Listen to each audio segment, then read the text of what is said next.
Gaskiya da mu biyu ne a nan da na gaya ma magana. Sauki! Rodar Jekto!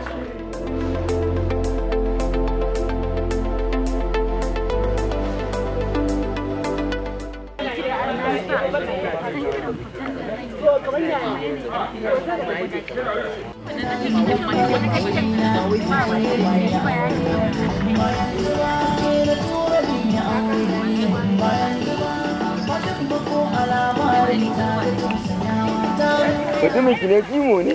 Jimo ka je kai da Allah. Jimo zo ka ji Jimo. To da tana kira kai